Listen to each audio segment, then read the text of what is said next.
River cruises are rising in popularity, but a lot of people still don't know what they really are. You'll learn in this video what a river cruise is, where it goes, a typical day in the life of a river cruise, which traveler it's best suited for, and how to get started with your very own river cruise journey. There are many ways to explore the world, either by land, by air, or by water. And river cruise is one of those unique ways to explore the world by water on a river. Here's how Wikipedia defines a river cruise. A river cruise is a voyage along inland waterways, often stopping at multiple ports along the way. Since cities and towns often grew up around rivers, river cruise ships frequently dock in the center of cities and towns. A river cruise is a nice marriage of the best of the worlds of cruising and a packaged land vacation.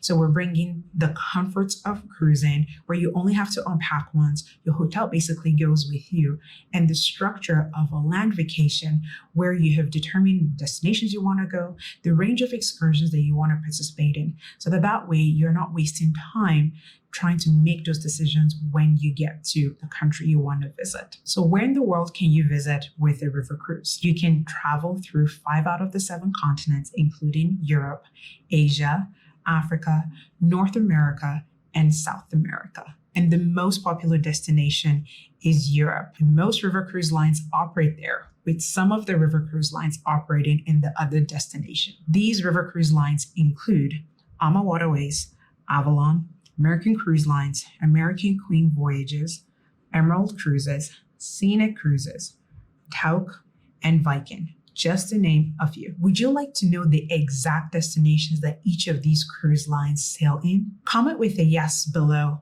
to let me know. And if you're finding value in this video, I invite you to join our community here by subscribing and hitting the bell icon. So what does a day in a river cruise look like?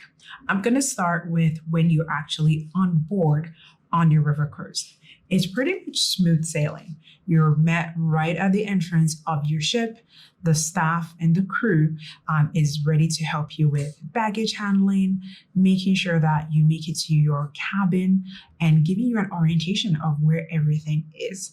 You're also treated with a warm welcome of refreshments, drinks, just to get you settled for the day. Later in the evening, there's usually a port talk with your cruise manager. Your cruise manager organizes pretty much everything with regards to your excursion experience on all the different ports. Then you would have dinner and some onboard entertainment where they bring in local artists, and sometimes it's just the onboard musician who's providing the entertainment. Then it's bedtime.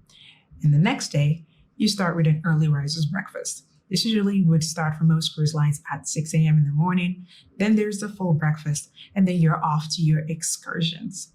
Now, there's usually announcements to make sure that you're making it to your excursions and you're not late. And once you come back, the cycle pretty much starts all over again. You're welcomed back with refreshments, and then you would have lunch, dinner, and the cycle goes again for the rest of your cruise. So who's a river cruise best suited for? You may have heard that a river cruise are for those who are 60 plus. Ooh, that kind of makes me cringe. Yes, river cruising is an adult experience. 90% would only see mature adults, and I'm talking anybody who is 45 and over. And I know 45 might sound young, but you do find them on river cruises. And while a lot of people you might find at a river cruise are retired, not all of those who go on river cruises are retired. In fact, a lot of people now who are river cruising are working professionals. And with the move from work from home, people can now work on those ships and kind of do a little bit of a workcation. You can use a river cruise to celebrate a life milestone like retirement or a big birthday, or you can use it for hanging out with your friends or traveling together as a group of friends, club, or even a family reunion.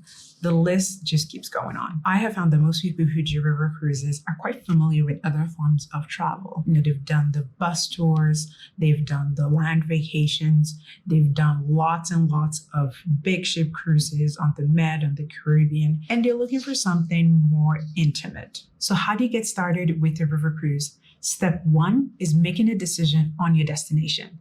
Where would you like to go? You want to be as specific as possible when you're answering this question. Yes, it's a good idea to say, I want to go to Europe, but Europe is really, really big as a continent. Start with a few countries that you want to go with. You can even start with a list of 5 to 10 countries, and then from there you can narrow it down.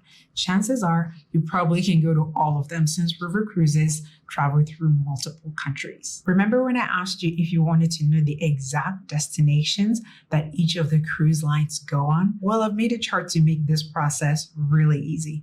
The link is in the description below. So once you determine the 5 countries that you want to go on, and then you can move on to the next step of seeing which river cruise lines go to each of those destinations. Once you've done this part, then you can move on to the very important step of deciding your budget, which would then help you determine the itinerary options that would be best for you and the river cruise lines that would be best for your journey. So what if there are 6 different cruise lines that go to the countries that you want to visit? Subscribe and hit the bell icon to be notified for our next video, which is going to answer that question. Till then, happy planning.